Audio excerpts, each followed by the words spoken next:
నమస్తే welcome to YR TV. నేను రంజిత్. తెలంగాణ రాష్ట్ర వ్యాప్తంగా జరుగుతున్న ప్రతి అంశంతో పాటు రాష్ట్ర రాజకీయాలలో జరిగే వాస్తవాలను కూడా చర్చించే ప్రయత్నం చేద్దాం. తెలంగాణ రాష్ట్ర వ్యాప్తంగా పూర్తి స్థాయిలో అంటే దాదాపుగా 20 నెలల కాలంలో ఈ రాష్ట్రంలో జరుగుతున్న పరిపాలనా వ్యవస్థను పూర్తి స్థాయిలో కూడా చూస్తున్నాం.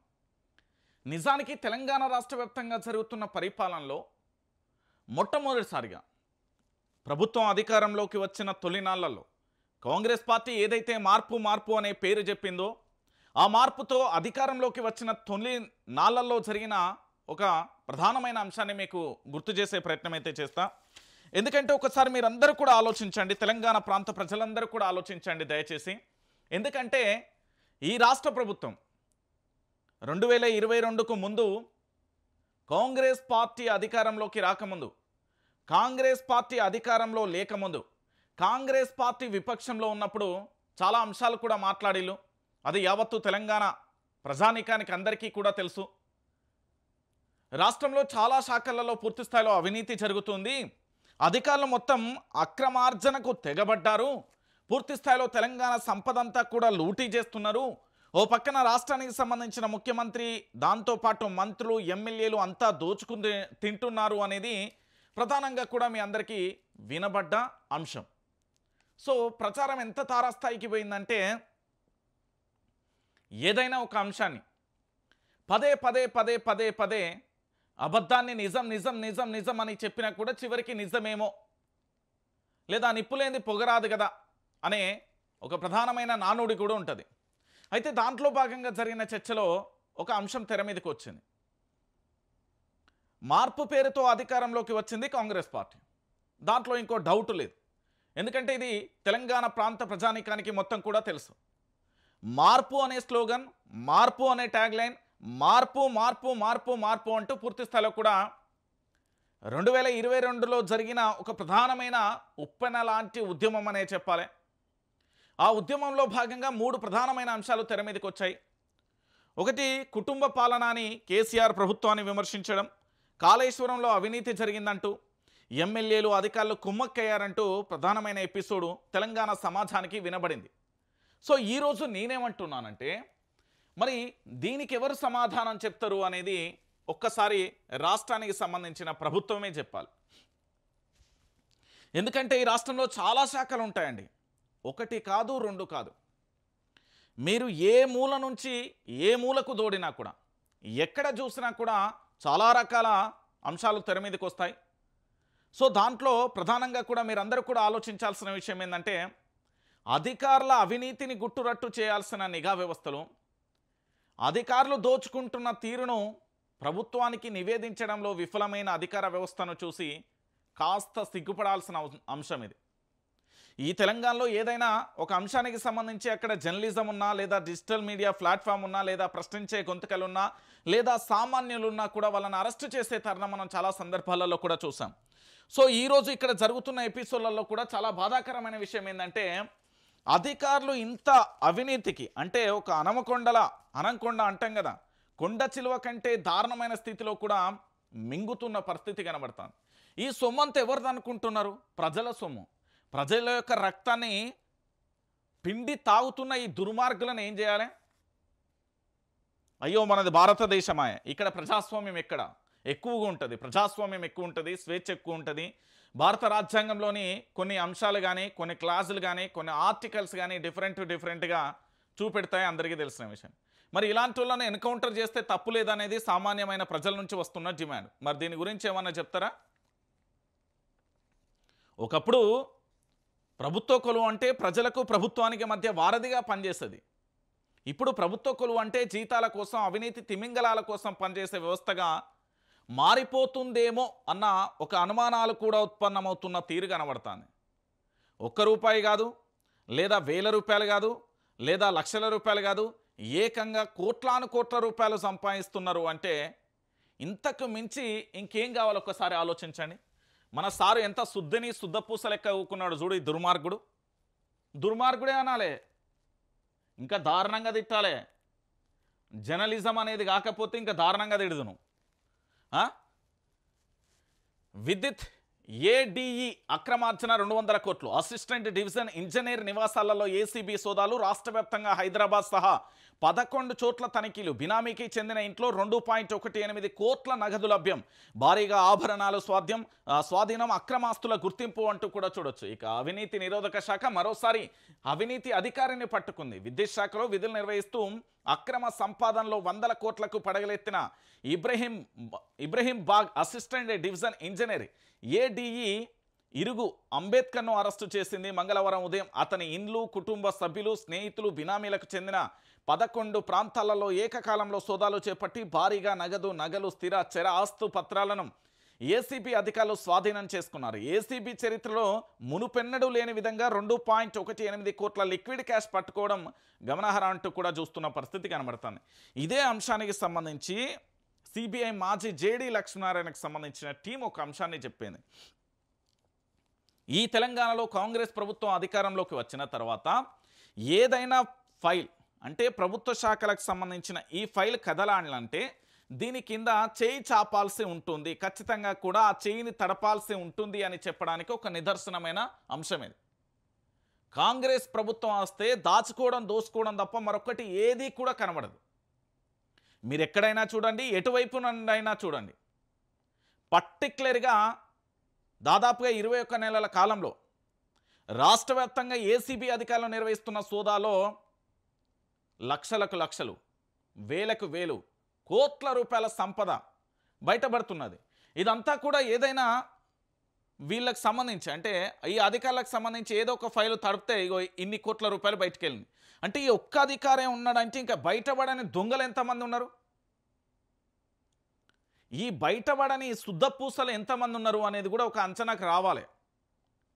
ఇప్పటివరకు నిఘా పెట్టాల్సింది ప్రజా సమస్యల మీద, ఉద్యమాలు చేసే వాళ్ళ మీదో కాదండి. ఏంది అంటే అధికారి అనే ముసుగు వేసుకొని తిరుగుతున్న దొంగల మీద నిఘా పెట్టాల్సిన అవసరం, ఆవశ్యకత ఉంది. ఇక చూడు, ఈ పాపం ఎవరిది?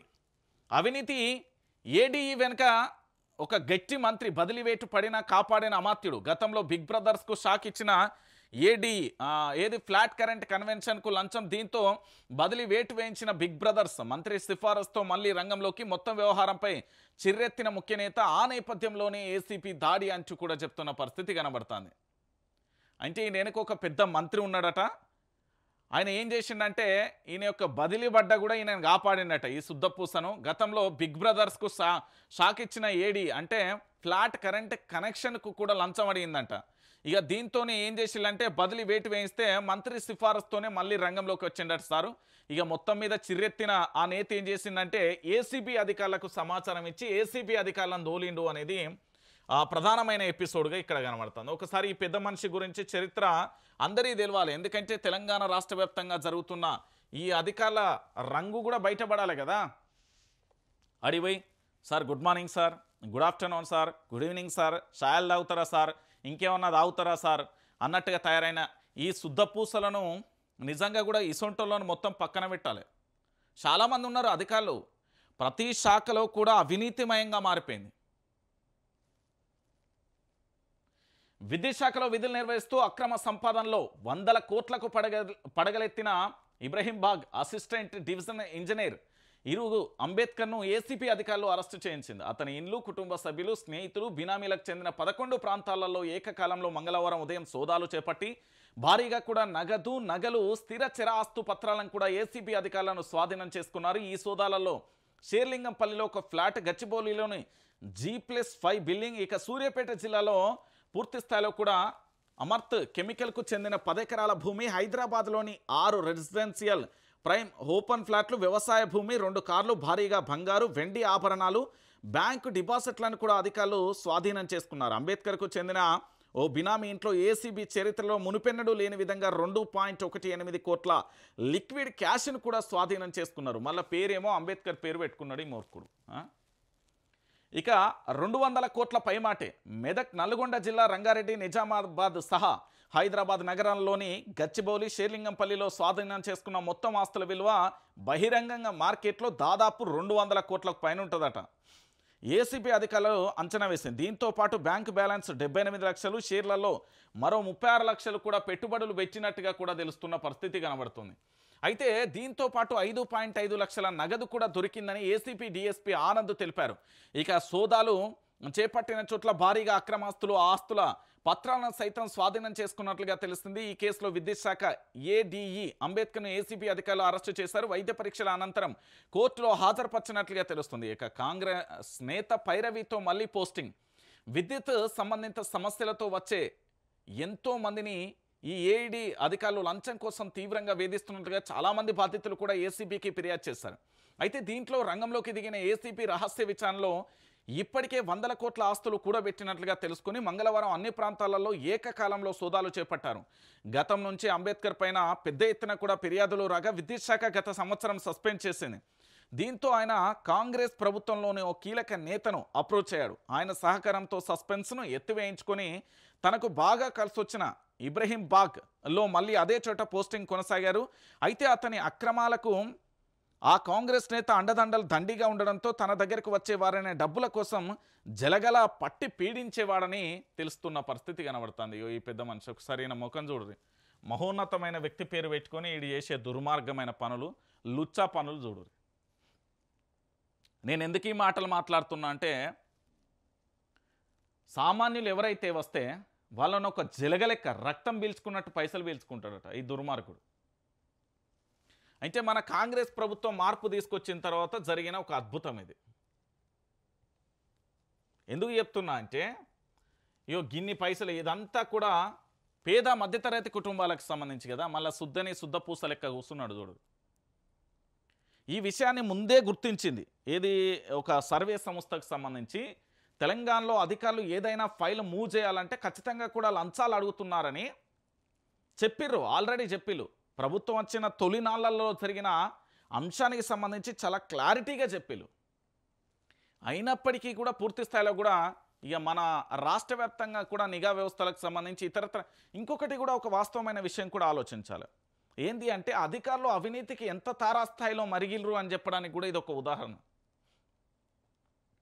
చాలా చోట్ల కూడా అధికారులు అవినీతికి ఏ తారాస్థాయిలో కూడా మరిగిర్రు అంటే జలగల ఏ విధంగా అవినీతి కోసం మాత్రమే ఉద్యోగం చేస్తున్నట్లుగా కనబడతాను. చాలా చోట్లకి ఇట్లనే ఉన్నారు.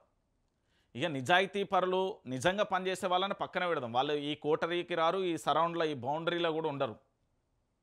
సో మొత్తానికి తెలంగాణ రాష్ట్ర వ్యాప్తంగా కాంగ్రెస్ ప్రభుత్వం అధికారంలోకి వచ్చిన తర్వాత అధికారులు ఎంత అద్భుతంగా పనిచేస్తున్నారు అని చెప్పడానికి ఇదొక ప్రధానమైన ఉదాహరణగా చెప్పచ్చు. మార్పు అంటే అధికారుల జీవితాలలో ఎంత మంచి మార్పు వచ్చింది, దాంతోపాటుగా ఈ మంత్రుల జీవితాలలో ఎంత మార్పు వచ్చింది, ఎమ్మెల్యేల జీవితాల్లో ఎంత మార్పు వచ్చింది అని చెప్పడానికి ఇదొక ఉదాహరణ. అధికారం ఎంత తింటే మంత్రులు ఏ స్థాయిలో కూడా తింటున్నారు అనేది కూడా ఆలోచించాలి. ఇక దీంతో పాటుగా నేను ఈ ఒక్క అంశాన్ని చూసిన కాస్త ఆశ్చర్యానికి కనబడ్డది. ఒక రకంగా ఆలోచింపజేసే అంశం. ఇక్కడ మీకు కనబడుతున్నారు చూడుర్రి. ఆయుధాలు వదిలేస్తాం, మావోయిస్టులు సంచలనమైన నిర్ణయాలు, సాయుధ పోరాటాన్ని తాత్కాలికంగా విరామం ఇస్తాం, ఈ అంశంపై పార్టీ సహచరులతో చర్చించుకుంటాం, 30 రోజుల పాటు కాల్పుల విరమణ ప్రకటించండి, కేంద్ర హోంమంత్రి లేదా ప్రతినిధులతో చర్చలకు సిద్ధం, వీడియో కాల్ ద్వారానైనా సంప్రదింపులు జరపాలి, మావోయిస్టు అధికార ప్రతినిధి అభయ్ పేరిట లేఖ అంటూ కూడా చూస్తున్న పరిస్థితి అయితే కనబడుతుంది. సో మొత్తానికి అసలు ఏం జరిగింది అనేది ఒకసారి చూద్దాం. కొత్తగూడెంకి సంబంధించిన ప్రగతి మైదాన్ నుంచి మావోయిస్టు పార్టీ సంచలనమైన నిర్ణయం తీసుకుంది. ఆయుధాలు విడిచిపెట్టేందుకు కూడా ఆ పార్టీ సిద్ధమైంది. మారిన ప్రపంచం, దేశ పరిస్థితుల దృష్ట్యా ఆయుధాలను విడిచిపెట్టి ప్రధాన స్రవంతిలో చేరాలని ప్రధాని, కేంద్ర హోంమంత్రి, సీనియర్ పోలీస్ అధికారులు నిరంతరం చేస్తున్న అభ్యర్థుల దృష్ట్యా తమ పార్టీ ఆయుధాలను వదులుకోవాలని నిర్ణయించుకుందని ఆ పార్టీ నేత అభయ్ పేరిట ఒక లేఖ విడుదలైంది అంటూ కూడా ప్రధానమైన అంశం కనబడుతుంది. ఒకసారి దీన్ని లోతుగా చూసే ప్రయత్నం అయితే చూద్దాం. సో మొత్తానికి మారిన పరిస్థితులు అనుగుణంగా మారుతున్నారా లేరా అనేది కూడా ఒకసారి చూడాల్సిన అవసరం ఎంతైనా ఉంది. సో మొత్తానికి పోరాటానికి తాత్కాలిక విరమణ ప్రకటించాలని తమ పార్టీ నిర్ణయించుకుంటుందని అందులో పేర్కొన్నారు. భవిష్యత్తులో ప్రజా సమస్యలపై అన్ని రాజకీయ పార్టీలు పోరాడుతున్న సంస్థలతో వీలైనంత వరకు కలిసి పోరాడతామని కూడా వివరించారు. ఈ అంశంపై కేంద్ర హోంశాఖ మంత్రితో లేదా ఆయన నియమించిన వ్యక్తులతో లేదా ప్రతినిధులతో చర్చలు జరిపేందుకు సిద్ధంగా ఉన్నట్టుగా తెలిపారు. మారిన తమ పార్టీ అభిప్రాయం గురించి పార్టీకి తెలియజేయడం తమ బాధ్యత అని, పార్టీలలో ఈ అంశాన్ని అంగీకరించేవారు లేదా వ్యతిరేకించే వారు చర్చలలో అంగీకరించి పాల్గొనే సహచరుల నుంచి ఒక ప్రతినిధి బృందాన్ని కూడా ఏర్పాటు చేయనున్నట్లుగా వివరించారు. ప్రస్తుతం తమతో అందుబాటులో ఉన్న పరిమిత క్యాడర్ కొంతమంది నాయకత్వ సహచరులు ఈ కొత్త విధానాన్ని పూర్తిగా ఏకీభవిస్తున్నట్లుగా తెలుస్తున్నది. అయితే దేశవ్యాప్తంగా వివిధ రాష్ట్రాలలో పనిచేస్తున్న సహచరులతో, జైళ్లలో ఉన్న సభ్యులతో సంప్రదించేందుకు నెల రోజుల గడువు ఇస్తూ సీజ్ ఫైర్ చేయాలని విజ్ఞప్తి చేశారు. ఈ విషయంపై ప్రభుత్వంతో వీడియో కాల్స్ ద్వారా తమ అభిప్రాయాలను పంచుకునేందుకు తమ పార్టీ సిద్ధంగా ఉన్నట్టుగా కూడా తెలిపారు. అయితే మావోయిస్టు పార్టీలో మారిన ఈ విధానం సంచలనం సృష్టిస్తుంది. Maoist party supreme leader Basavaraju మృతి తర్వాత ఇటీవల కొత్త నాయకత్వంలో భాగంగా ఆయన స్థానంలో తిరుపతిని ప్రధాన కార్యదర్శిగా ఎన్నుకున్న నేపథ్యంలో ఈ లేఖ విడుదలవ్వడం మరింత సంచలనం కలిగిస్తుంది. అంతేకాకుండా ఎన్నడూ లేని విధంగా మావోయిస్టు నేత, అజ్ఞాన నేత ఫోటోతో పార్టీ లేఖను విడుదల చేయడం దేశంలోని మావోయిస్టు ప్రభావిత ప్రాంతాలలో చర్చనీయాంశంగా మారింది. మావోయిస్టు పార్టీ కేంద్ర కమిటీ ప్రతినిధి అభయ్ పేరిట వచ్చిన ఈ లేఖలలో మంగళవారం సామాజిక మాధ్యమాలలో చెక్కలు కొడుతుంది. ప్రధానమంత్రి, కేంద్ర హోంశాఖ మంత్రి, మావోయిస్టు ఉద్యమ ప్రభావిత రాష్ట్రాల ముఖ్యమంత్రులు, హోంశాఖ మంత్రుల శాంతి చర్చల పట్ల అనుకూలమైన వైఖరిని అవలంబించిన పాలక, అన్ని ప్రతిపక్ష పార్టీల నాయకులు, శాంతి కమిటీ సభ్యులు, జర్నలిస్టులు ప్రజల ముందు మావోయిస్టు పార్టీ తన యొక్క మారిన వైఖరిని స్పష్టం చేస్తున్నట్టుగా కూడా ఆ లేఖలో పేర్కొన్నారు. ఇక కేంద్ర రాష్ట్ర ప్రభుత్వాల శాంతి చర్చలను తమ పార్టీ సిద్ధంగా ఉందని ఈ ఏడాది మార్చి చివరి వారం నుంచి విజ్ఞప్తి చేస్తున్నట్టుగా మావోయిస్టు పార్టీ తెలిపింది. ఇదే ప్రతిపాదనపై మే 10న మావోయిస్టు పార్టీ ప్రతినిధి అభయ్ పేరిట పత్రికా లేఖ విడుదల చేస్తున్నట్లుగా కూడా తాజా లేఖలో మావోయిస్టులు అయితే పేర్కొన్నారు. అందులో తమ పార్టీ ఆయుధాలను వదులుకున్నట్లుగా ప్రస్తావిస్తున్నట్లుగా పేర్కొన్నారు. అయితే అదేవిధంగా ప్రభుత్వానికి కాల్పుల విరమణ సైతం ప్రతిపాదించినట్లుగా చెప్పారు. ఇక ఈ ముఖ్యమైన తమ పార్టీ నాయకత్వం సహచరులతో సంప్రదించి ఒక నెల రోజుల సమయం కావాలని కోరుతున్నట్టుగా పేర్కొన్నారు. కానీ కేంద్ర ప్రభుత్వం ఈ విషయంలో స్పందించకపోగా గత ఏడాది జనవరి నుంచి వేలాది సంఖ్యలో జరుపుతున్న సైనిక దాడిని తీవ్రతరం చేసింది. వేలాది మంది సాయుధ పోలీస్ బలగాలను మోహరిస్తున్నట్టుగా చుట్టుముట్టి నిర్మూలన జరిపింది. ఇందులో భాగంగా ఏడాది మే 21న మాడ్ ఏరియాలో గుండెకోట్ సమీపంలో జరిగిన భీకర దాడిలో ధైర్యంగా ప్రతిఘటించిన తమ పార్టీ ప్రధాన కార్యదర్శి నంబాల కేశవరావు అలియాస్ బసవరాజుతో పాటు 28 మంది కేంద్ర కమిటీ సభ్యులు, సహచరులు, వారి భద్రతా సిబ్బంది అమరులైనట్లుగా పేర్కొన్నారు. గతంలో జరిగిన శాంతి చర్చల ప్రక్రియలో సగంలోనే వదిలివేయకుండా అభయ్ ఆలోచనలకు అనుగుణంగా శాంతి చర్చలకు ముందుకు తీసుకెళ్లాలని ఈ నిర్ణయం తీసుకున్నట్లుగా తెలుస్తుంది. ఇందుకోసమే ఈ పత్రికా ప్రకటన విడుదల చేస్తున్నట్లుగా కూడా వాళ్ళు పేర్కొన్న పరిస్థితి కనబడింది. సో మొత్తానికి ఇక్కడ జరిగే అంశం ఏంది అనేది కాస్త లోతుగా మనం వెళ్తే మాత్రం ఒక అంశం అయితే వస్తుంది. ఇక్కడ ఏంది అంటే 2 అంశాలు ప్రధానంగా కూడా కనబడుతున్నాయి. ఈ 2 అంశాలకు సంబంధించి మనం చర్చిస్తే గనక మావోయిస్టు పార్టీ సంచలనమైన నిర్ణయాలను తీసుకున్న ఆయుధాలు విడిచిపెట్టేందుకు ఆ పార్టీ సిద్ధమైంది అనేది ఒకటి. రెండోది నెల రోజుల పాటు కూడా సీజ్ ఫైర్ను ప్రకటిస్తున్నట్లుగా పేర్కొన్న పరిస్థితి కనబడుతుంది. సరే, అయితే మొత్తానికి ఇక్కడ జరిగిన ఒక ప్రధానమైన ఎపిసోడ్ను కూడా మనం చర్చించాలి. ఈ రోజు నుంచి కాదు, దాదాపుగా చాలా రోజుల నుంచి మావోయిస్టులకు సంబంధించిన ఒక ప్రధానమైన అంశం వాళ్ళను వెంటాడుతున్న పరిస్థితి కనబడుతుంది. అంటే మావోయిస్టులకు సంబంధించి పూర్తి స్థాయిలో కూడా మీరు ఒక్కసారి ఆలోచించండి.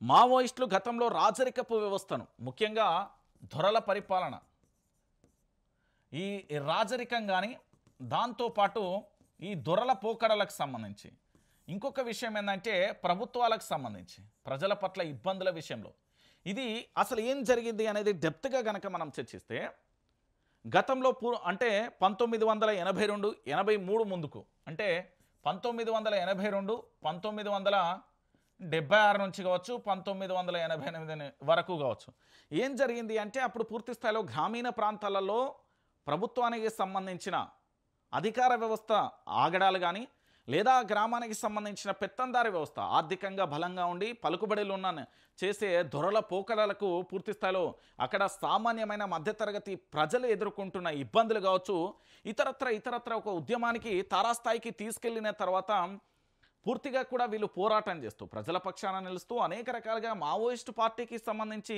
వాళ్ళ యొక్క చరిత్రలో అద్భుతమైన సువర్ణ అక్షరాలతో లిఖించబడిన కొన్ని ప్రధానమైన అంశాలు కూడా ఉన్నాయి. ఎందుకంటే అడవుల రక్షణ కానీ, దాంతోపాటు అటవీ సంపద విషయంలో కానీ చాలా విషయాలలో కూడా కాపాడుతూ వస్తారు. సామాన్యమైన జనానికి సంబంధించిన కలుగుతున్న ఇబ్బందుల విషయంలో కానీ రకరకాలుగా కూడా వాళ్ళని కాపాడుతూ వచ్చిన పరిస్థితి కనబడింది.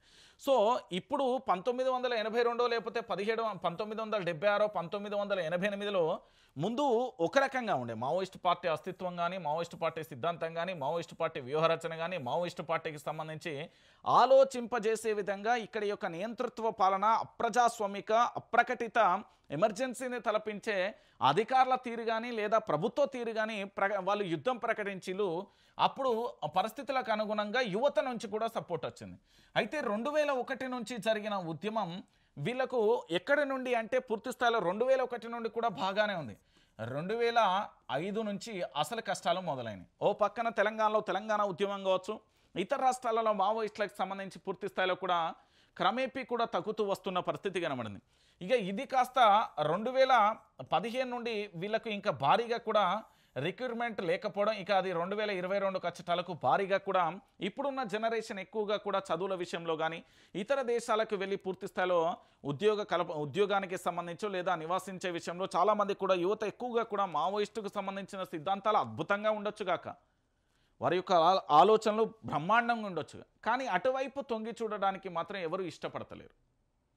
దాంతో క్రమేపీ కూడా ఇటు మరోవైపు పోలీసులకు సంబంధించి అంటే సాయుధ బలగాలకు సంబంధించి మోహరింపి ఎక్కడికక్కడ కేంద్రం అంటే భారతీయ జనతా పార్టీ సారథ్యంలో కేంద్ర మంత్రి అమిత్ షా సారథ్యంలో జరుగుతున్న ఈ యొక్క పోలీస్ బలగాలకు సంబంధించి మోహరించడం ఎక్కడికక్కడ ఏరివేసే ప్రయత్నం జరుగుతుంది. దాంట్లో ఆ పార్టీకి సంబంధించిన అగ్రనేత కూడా మట్టుబెట్టిన పరిస్థితి కనబడుతుంది. దీంట్లో ఏం జరుగుతుంది అంటే యువత పూర్తి స్థాయిలో మావోయిస్టుకు సంబంధించి అంటే ఆ కార్యకలాపాలు అటువైపు తొంగి చూసే ఆలోచనలో లేరు ఇప్పుడున్న జనరేషన్. సో వాళ్ళే ప్రజాక్షేత్రంలోకి వచ్చి పోరాటం చేయాల్సిన అవసరం ఉన్నది అనేది ఒక డిమాండ్. ఇంకోటి, ఇప్పుడు వీళ్ళు ఆయుధాలు పూర్తి స్థాయిలో కూడా పక్కన పెట్టి జనజీవన స్రవంతిలో కలిసి ఈ జనజీవన ప్రగతిలో కలిసి ఇక్కడ జరుగుతున్న అనేక రకాలైన వాటన్నింటినీ కూడా సమస్యల పట్ల పోరాటం చేయాల్సిన వాళ్ళ బాధ్యత ఉంది. కాబట్టి ప్రజాక్షేత్రంలోకి వస్తేనే బాగుంటుంది అనేది ఇంకొక రకమైన డిమాండ్. ఇక మూడో విషయం ఏంటంటే వాళ్ళ చేతిలో ఆయుధాలు ఉంటాయి కాబట్టి వాళ్ళను పూర్తి స్థాయిలో ఇక ప్రభుత్వం పెట్టే పేర్లు ప్రభుత్వంతో పిలుస్తారు, ప్రజలు పెట్టే పేర్లు ప్రజలు పెట్టి పిలుస్తారు, మావోయిస్టులని మావోయిస్టు అన్నలని రకరకాలుగా ప్రజల వాదం. ఇక ప్రభుత్వం నుండి పూర్తి స్థాయిలో కూడా వాళ్ళని బహిష్కరించే విధంగా వాళ్ళు మాట్లాడే ప్రయత్నం చేస్తారు. సో ఇక్కడ ఇంకో డిమాండ్ ఏమొస్తున్నదంటే ఆయుధాలతో పోరాటం కాదు, ఆలోచన రూపంతో పోరాటం రావాలి, అది ప్రజాక్షేత్రంలోకి వస్తేనే బాగుంటుంది అనేది ఇంకొక డిమాండ్ వస్తుంది. సో మొత్తానికి మాత్రం మావోయిస్టు తన యొక్క భవిష్యత్తు మాత్రం ఒక ప్రశ్నార్థకంగా మారే అవకాశాలు ఉన్నది అనేది చాలామంది మేధావులు, ప్రజా సంఘాలు కానీ పౌర సంఘాలు కానీ ఇతరత్ర కానీ ఆలోచింపజేసే అంశం అయితే కనబడుతున్నది. ఎందుకు నేను ఈ విషయాన్ని చెప్తున్నానంటే చాలామంది వరకు కూడా నాటి పరిస్థితులు వేరు, నేటి పరిస్థితులు వేరు, రేపటి పరిస్థితులు వేరు. మారుతున్న కాలానికి మారుతున్న పరిస్థితులకు అనుగుణ ప్రకృతికి అనుకూలంగా మనం పనిచేయాలి, కానీ ప్రకృతికి వ్యతిరేకంగా మనం పోతే చాలా ఇబ్బందికరమైన పరిస్థితులు ఎదుర్కోవాల్సి వస్తుంది అనేది మరో అంశం కూడా కనబడుతున్న పరిస్థితి కనబడుతుంది. ఇక దానితో పాటుగా ఇంకొక అంశం కూడా తెర మీదకి వచ్చింది. ఇది చాలామందికి కూడా తెలిసిన విషయమే. నాడు ఎగదోసి నేడు ఎగవేసి ఫార్మాపై కాంగ్రెస్ దగా. ఫార్మాసిటీ భూములపై నాడు రైతులను రెచ్చగొట్టిన నేతలు అధికారంలోకి వస్తే వారి భూములు వారికి తిరిగిస్తామని హామీ. ఇప్పుడు అవే భూములలో పోలీసులకు పహారా పెట్టి ఫెన్సింగ్. కోర్టు అథారిటీ నోటీసులతో కాంగ్రెస్పై రైతన్నల ఆగ్రహం. కాంగ్రెస్ నేతలు తమతో కోర్టులకు రావాలంటూ డిమాండ్. రైతు కమిషన్ చైర్మన్ కోదండరెడ్డికి తేల్చి చెప్పిన బాధితులు న్యాయం జరిగే వరకు పోరాటం ఆపబోమంటూ కూడా పూర్తి స్థాయిలో కూడా స్పష్టీకరణ. బీఆర్ఎస్ అధికారంలో ఉన్నప్పుడు ఫార్మాసిటీ కోసం రైతుల నుంచి భూముల్ని అన్యాయంగా కూడా గుంజుకున్నారని రేవంత్ రెడ్డి, బట్టి విక్రమార్క, కోమటిరెడ్డి వెంకటరెడ్డి, సీదక్క, మల్రెడ్డి రంగారెడ్డి, కోదండరెడ్డి పలుమార్లు మా గ్రామాలలోకి వచ్చి రైతులను రెచ్చగొట్టారు. కాంగ్రెస్ అధికారంలోకి వస్తే మా భూములపై తిరిగి పూర్తి హక్కులను కల్పించి ఆన్లైన్ సేవలను పునరుద్ధరిస్తామని హామీ ఇచ్చారు. ఇప్పుడు కోర్టు అథారిటీ నుంచి మాకు నోటీసులు పంపారు. అథారిటీ ఆదేశాల మేరకు కోర్టులో అక్టోబర్ 1వ తేదీన కోర్టుకు హాజరవుతున్నాం. మీరు కూడా మా రైతులకు అండగా ఉండి మాతో పాటు రావాలని కోరుతున్నాం. ఇది ఫార్మాసిటీ బాధితుల డిమాండ్ అండి. నేనేమంటున్నా అంటే ఓడెక్కదాకా ఓడమల్లన్న, ఓడదిగినాక బోడమల్లన్న అంటారు చూడు. ఈ డైలాగు ఇగో ఇక్కడ ఈ అంశానికి కరెక్ట్ సింక్ అవుతుంది. అధికారం రాకముందుకు ఎంతమంది వేయాలనుకుంటారు ఈ ఫార్మాసిటీ భూముల విషయంలో? ఒకసారి ఈ పేర్లను లెక్క పెట్టండి, మీరే చూడండి. తెలంగాణ రైతులందరూ కూడా చూడాల్సిన పరిస్థితి ఏముంటుందంటే, ఒకటి రాష్ట్ర ముఖ్యమంత్రి, ప్రస్తుత ముఖ్యమంత్రి రేవంత్ రెడ్డి ఒకరు, రెండో ఆయన బట్టి విక్రమార్క, మూడో ఆయన కోమటిరెడ్డి వెంకటరెడ్డి, నాలుగో వ్యక్తి సీతక్క, ఐదో పర్సన్ మల్రెడ్డి రంగారెడ్డి, ఆరో పర్సన్ కోదండరెడ్డి. దీంట్లో అందరు ఆల్మోస్ట్ మంత్రులేనా, ముఖ్యమంత్రి మంత్రులేనా? అంటే విపక్షంలో ఉన్న అప్పుడు వాళ్ళ యొక్క రాజకీయ స్వార్థాల కోసం, వాళ్ళ యొక్క రాజకీయ ఎత్తుగడల కోసం, అవకాశవాద రాజకీయాల కోసం ఇగో ఈ దొంగలు ఆడిన నాటకానికి ఈరోజు అదే రైతులు అధికారంలోకి వచ్చింది కాంగ్రెస్. నేతలు చెప్పినట్టుగా అన్నీ జరిగినాయి, కానీ నేతలు వాళ్ళకి ఇచ్చిన హామీని మాత్రం ఎక్కడ కూడా అమలు చేసిన దిక్కు దివానా లేని పరిస్థితి కనబడుతుంది. అంటే ఒకసారి మీరు అందరూ కూడా ఆలోచించండి, వీళ్ళ స్వార్థాల కోసం రైతులను ఎట్లా బలి చేస్తున్నారు, రైతులను ఎట్లా ఆగం చేస్తున్నారు, రైతులను ఎట్లా ఇబ్బంది పెడుతున్నారు అని చెప్పడానికి ఇది ఒక ముఖ చిత్రం. ఇది లైవ్ ఎగ్జాంపుల్. కాంగ్రెస్ పార్టీ మార్పు మార్పు మార్పు అనే పేరుతోని పూర్తి స్థాయిలో కూడా వచ్చింది అధికారంలోకి అంటే వాళ్ళ జీవితాలలో వెలుగు నింపనాన్ని. ఆనాడు నిరుద్యోగులుగా ఉన్న వాళ్ళు ఈరోజు ముఖ్యమంత్రి మంత్రులుగా అయ్యారు, ఎమ్మెల్యేలు ఎమ్మెల్సీలు ఎంపీలుగా అయ్యారు, వాళ్ళకు ఉపాధి కలిగింది. ఆనాడు ప్రజల పక్షాన పోరాటం చేసినప్పుడు వాళ్ళకి ఎలాంటి హోదా లేదు, ఆనాడు పోరాటం చేసి ఇప్పుడు హోదాలు వచ్చినాయి, ప్రజలను కట్టడి చేసే ప్రయత్నం చేస్తారు. ఇక దీనికి సంబంధించి ఇంకొక అంశం రిలేటెడ్గా రైతులను ఎట్లా మోసం చేస్తున్నారు. ఇక RRRపై కోమటిరెడ్డి దోకా, నాడు అలైన్మెంట్ మార్పుపై హామీలు ఆందోళన, నేడు స్వయంగా శాఖ మంత్రిగా ఉన్న ఉలికే లేదు, కనీసం నిర్వాసిత రైతులను కలిసే తీరిక కూడా లేదా, రైతులను అరెస్టు చేయించి స్టేషన్లలో పెట్టించిన మంత్రి, దుమ్మెత్తి పోస్తున్న రీజనల్ రింగ్ రోడ్ భూ నిర్వాసితులు.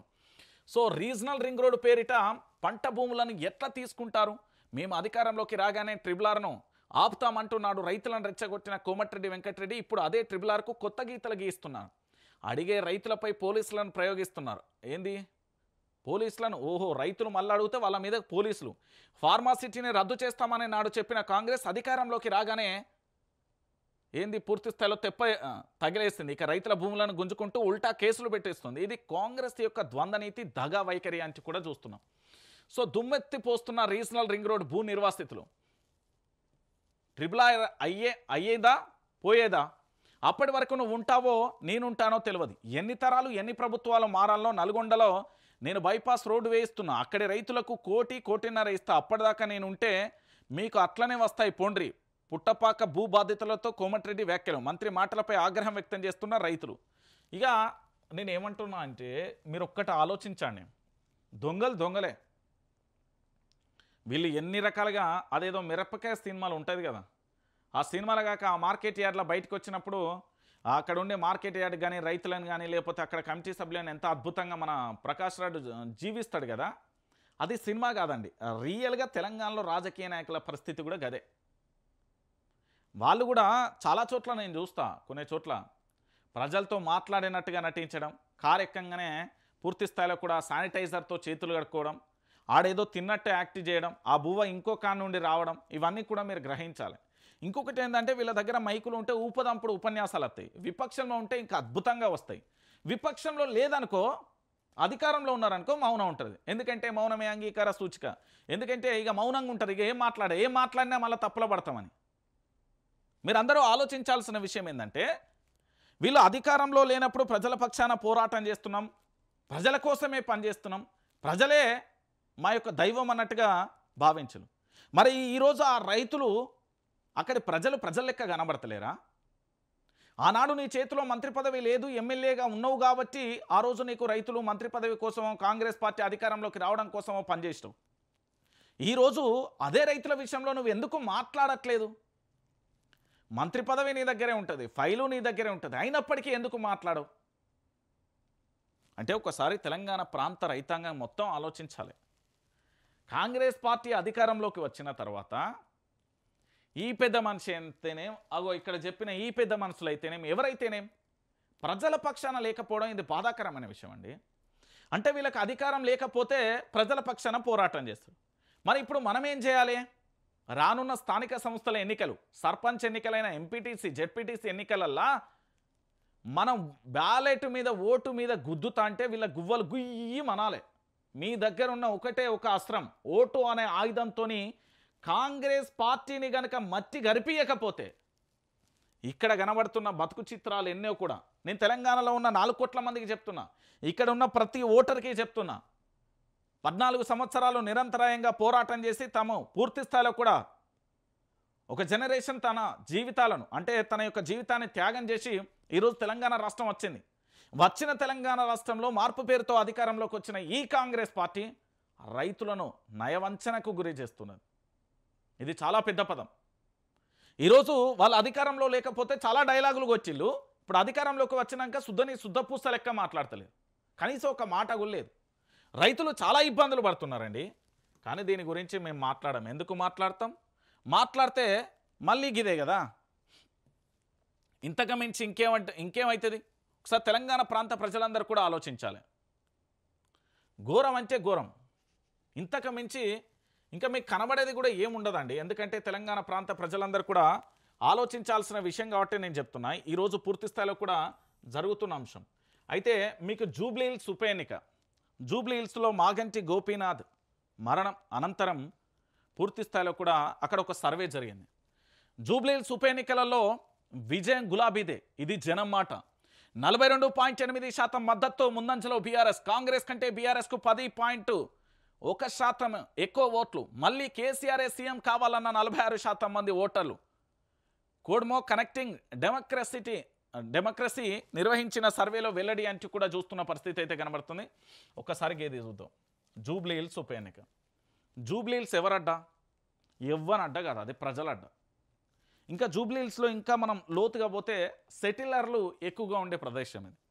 ఒకసారి ఇక్కడ చూడండి, తెలంగాణ ప్రాంత ప్రజలందరూ కూడా కేసీఆర్ రావాలని మొదలుపెట్టింది రంజితే, ఈ వైఆర్టీవీ రంజితే. నేనే ఈ దొంగలను ముందుగానే అంచనా వేసి వీళ్ళ యొక్క ఆలోచనలు ముందుగానే తెలుసుకొని వీళ్ళ యొక్క పోకడలు ఎట్లుంటాయో తెలుసుకొని వీళ్ళు పూర్తి స్థాయిలో కూడా వీళ్ళు ఆవలించే ముందుకే పేగులు లెక్కబెట్టి మొట్టమొదటిసారిగా ఇదే వైఆర్టీవీ స్టూడియోలో ఇక్కడే నిలబడి కేసీఆరే నువ్వే రావాలి, బాపు నువ్వే రావాలని చెప్పడానికి ప్రధానమైన అంశం ఇప్పుడు జరుగుతున్న పరిస్థితులు.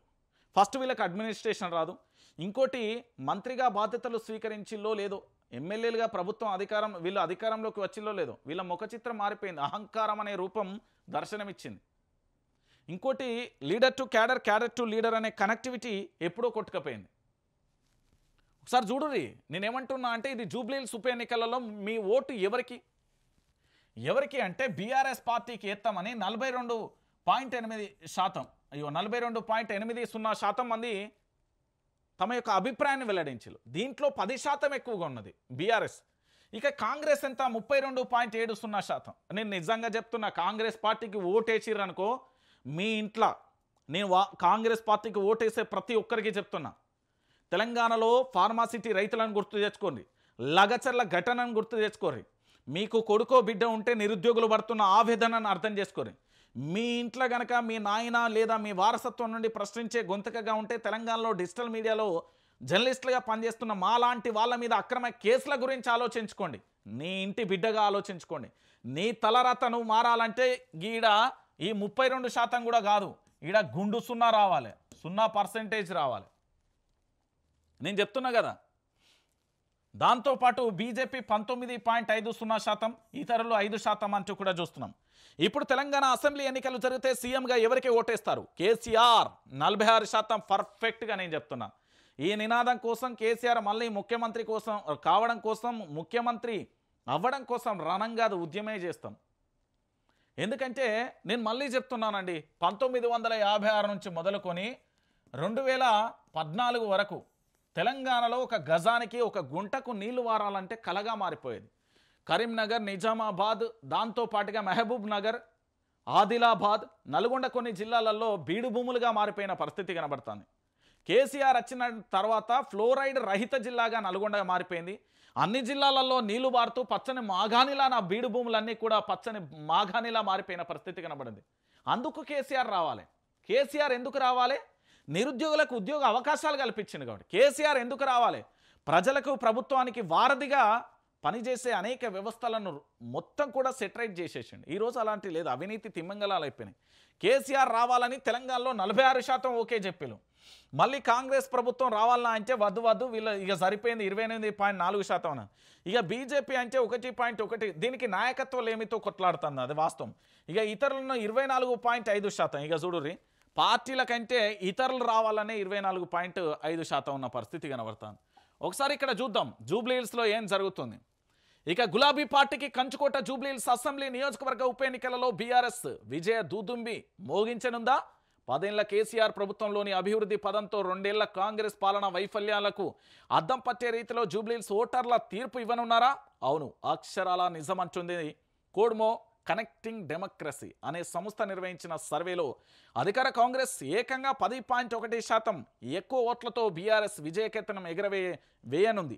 ఆ సర్వే వెల్లడించింది. ఇక హైదరాబాద్ నగరంలోనే కాకుండా రాష్ట్ర వ్యాప్తంగా జూబ్లీహిల్స్ ఉప ఎన్నికల రాజకీయం ఆసక్తికరంగా మారుతున్న నేపథ్యంలో ధర్మిల కోడ్మో అనే సంస్థకు సంబంధించి ఇటీవల జూబ్లీహిల్స్ నియోజకవర్గంలో శాస్త్రీయంగా సర్వే చేపట్టింది. ఇందులో బీఆర్ఎస్ 42.8% ఓట్లతో ముందంజలో నిలవగా హస్తం కమలం పార్టీలు 2-3 స్థానాలకు పరిమితమై ప్రధానంగా జూబ్లీహిల్స్ నియోజకవర్గంలో ఓటర్ల నాడి ఎలా ఉందో తెలుసుకోవడమే ప్రధాన లక్ష్యంగా చేపట్టిన ఈ సర్వేలో వచ్చే అసెంబ్లీ ఎన్నికలలో ముఖ్యంగా మంత్రి ఎవరు కావాలనుకుంటున్నారనే అంశాన్ని కూడా పొందుపరిచారు. ముఖ్యమంత్రి ఎవరు కావాలనుకుంటున్నారనే అంశానికి పొందుపరిస్తే ముఖ్యమంత్రి కేసీఆరే కావాలంటూ 46.5% మంది కూడా కేసీఆర్కు ఓటేశారు.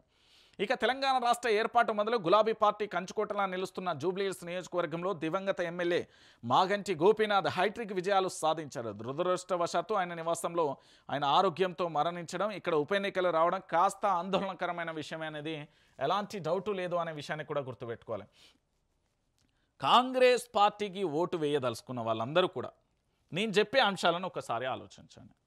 కాంగ్రెస్ పార్టీకి ఎందుకు ఓటేయాలి? 6 గ్యారంటీలు, 13 అంశాలు, 420 హామీలు 100 రోజులలో నెరవేరుస్తామనే మాట చెప్పిన కాంగ్రెస్ మాట తప్పింది. ఏడాదికి 2 లక్షల ఉద్యోగాలన్న విషయంలో మాట తప్పింది. రైతులకు గతంలో ఏదైతే ప్రభుత్వం తీసుకున్న భూములను మళ్ళీ తిరిగి మేము ఇప్పిస్తామని చెప్పడంలో మాట తప్పింది. ఈరోజు కళ్యాణ లక్ష్మి కానీ, షాదీ ముబారక్ కానీ, కేసీఆర్ న్యూట్రిషన్ కిట్ కానీ, కేసీఆర్ కిట్ కానీ ఇతరత్ర పథకాలను బొందవెచ్చింది కాంగ్రెస్ ప్రభుత్వం. కాళేశ్వరం 1,00,000 కోట్ల అవినీతి జరిగిందంటే కాళేశ్వరానికి మొత్తం ఖర్చే 86,000 కోట్లు అయింది. కేసీఆర్ మీద పగబట్టినట్టు కేసీఆర్ను ఏదో చేయాలని, కేసీఆర్ను ఎట్లా రకాలుగా ఇబ్బంది పెట్టాలని చూసిన వాళ్ళందరికీ కూడా చెంపపెట్టు లాంటి అంశం ప్రజల్లోకి వెళ్ళింది. లగచర్ల లాంటి ఘటన చూసినప్పుడు గుండెలు రగిలిపోయినాయి. నిరుద్యోగుల మీద బూటుకాలతో పోయినప్పుడు పూర్తి స్థాయిలో కూడా కన్నీళ్లు పెట్టుకుంటున్న పరిస్థితి కనబడింది. ఈరోజు తెలంగాణ రాష్ట్ర వ్యాప్తంగా ప్రతి ఒక్కరూ కూడా ఆలోచించాల్సిన విషయం. నేను మళ్ళీ చెప్తున్నా, జూబ్లీహిల్స్ ఎన్నికలలో కాంగ్రెస్ పార్టీకి ఓటు వేసే ప్రతి ఓటరు ఆలోచించాలి. నాడు చెప్పిన మాటలేంటి, ఎన్నికల ముందు ఇప్పుడు చేస్తున్న అంశాలేంటి, అసలు తెలంగాణలో జరుగుతున్న ప్రతి అంశాన్ని కూడా మీరందరూ కూడా దయచేసి ఆలోచించాలి. నేను మళ్ళీ చెప్తున్నా, ఇది మన తెలంగాణ, మనం కొట్లాడి తెచ్చుకున్న తెలంగాణ. 4 కోట్ల మంది పోరాటం, 1,200 మంది విద్యార్థుల అమరవీరుల బలిదానం, 1969లో దాదాపుగా 600 మంది విద్యార్థులకు సంబంధించి పూర్తి స్థాయిలో అమరవీరులు అయిన పరిస్థితి మనం చూస్తాం. నేనేమంటున్నానంటే కేసీఆరే మళ్ళీ ఎందుకు రావాలి? కేసీఆర్ కాంగ్రెస్ పార్టీకి ఓటేసేటోళ్ళు అందరూ అవి ఆలోచించండి. కేసీఆర్కి ఎందుకు ఓటేయాలి? కాళేశ్వరం నీళ్లు మన ఎండాకాలంలో కూడా పాదాల దగ్గరికి గలగలా అంటూ గోదావరి వచ్చే తీరం చూడాలి. నేను మళ్ళీ చెప్తున్నా, కేసీఆర్ రావాలని సర్వే సంస్థలు చెప్పినా ఏది చెప్పినా కేసీఆర్ రావాల్సిందే. కేసీఆర్ను ముఖ్యమంత్రి చేయకపోతే ఈ తెలంగాణ రాష్ట్రం వల్లకాడలా మారిపోతుంది. ఇక్కడ వ్యవస్థలన్నీ కూడా నిర్వీర్యమైపోతాయి. ఇక్కడ మంత్రుల దోపిడీకి పూర్తి స్థాయిలో కూడా అంతుచిక్కని పరిస్థితి కనబడుతుంది. మీకు ఇంకొక ఎగ్జాంపుల్ కూడా చెప్తున్నా. ఒకవేళ 2028లో గనక కేసీఆర్ విషయంలో కాంగ్రెస్ పార్టీయో బీజేపీ ఏదైనా కుట్రలు చేసినప్పటికీ కూడా మీకు మళ్ళీ చెప్తున్నా, ఒక బెంగాల్ను గుర్తు చేస్తా, ఒకటి బంగ్లాదేశ్, దాంతోపాటు ఒక నేపాల్ను గుర్తు చేస్తా. అన్ని తిరుగుబాటు జరుగుతున్న ప్రతి దేశాన్ని కూడా నేను చూపెట్టే ప్రయత్నం చేస్తా. ప్రజలు రణమై నిలవబోతున్నారు. ప్రజలు పోరాటం రణక్షేత్రం జరగబోతుంది. తెలంగాణలో కూడా తిరుగుబాటు బాహుట ఎగరవేస్తారు. నడి రోడ్ల మీదకి వచ్చి ప్రజలు ఎమ్మెల్యేలను మంత్రులను గల్లలు బట్టి అడిగే రోజు రాబోతుంది. అతి త్వరలో కమింగ్ సూన్. ట్రైలర్ సిద్ధంగా ఉంది. అతి త్వరలో జరగబోతుంది అదే. మీరు నేపాల్లో జరిగిన నేతలను ఉరికిచ్చి బట్టలు ఇప్పి తీసుకొచ్చిన పరిస్థితులు ఈ తెలంగాణలో పునరావృతం అయితే ఖచ్చితంగా కూడా మీరందరూ కూడా ఆలోచించాల్సిన విషయం ఇది. పక్కా జరుగుతుంది. అలాంటి పరిస్థితి రాబోతుంది. ప్రజలందరూ తిరుగుబాటు బాహుట ఎగరవేస్తారు. ఎందుకంటే వీళ్ళ యొక్క పోకడలకు అదుపు లేకుండా పోయింది. కాబట్టి నేను చెప్పేది ఒకటే, ఈ వైఆర్టీవీ ఉన్నది కదా, ఇక్కడ మీకు కనబడుతున్న వైఆర్టీవీ, ఇది ప్రజల కోసం పనిచేస్తుంది. గతంలోనైనా ఇప్పుడైనా. అప్పుడు ప్రశ్నించినాం, ఇప్పుడు ప్రశ్నించినాం, ఎప్పటికీ ప్రశ్నిస్తాం. ప్రజల పక్షాన నిలుస్తాం, ప్రజల కోసం నిలబడతాం, ప్రజలకై రణం చేస్తాం, ప్రజల ఉద్యమాన్ని ప్రభుత్వానికి నివేదిస్తాం, ప్రభుత్వం చేసే తప్పులను చెడుగుడు ఆడతాం. ఇది పక్కా ఉంటుంది. ఉద్యమం తారాస్థాయికి పోతుంది. ఏదేమైనా జరగని, ఎట్లయినా జరగని ప్రజల పక్షానే వైఆర్టీవీ రంజిత్ ఎక్కడికి పోలు, ఏడికి పోడు, ప్రజల పక్షాన పోరాటం చేస్తాడు. సో మొత్తానికి కోర్టు పరిస్థితుల దృష్ట్యా, కోర్టుకు సంబంధించి కేసుల దృష్ట్యా తిరుగుతున్నా. ఇంకా చాలా విషయాలు కూడా మీ అందరితో నేను పంచుకుంటా. అక్టోబర్ 12వ తారీఖు అనుకుంటా, బహుశా అంతేనా, 12వ తారీఖు వైఆర్టీవీ నుండి వస్తున్న ట్రైలర్కు సిద్ధంగా ఉండండి. ప్రభుత్వానికి ఇది. సో మొత్తానికి వైఆర్టీవీ ఇప్పటివరకు సబ్స్క్రైబ్ చేసుకొని వాళ్ళందరూ కూడా సబ్స్క్రైబ్ చేసుకోండి. వైఆర్టీవీ ప్రజల పక్షం ఉంటుంది, ప్రజల కోసం ఉంటుంది.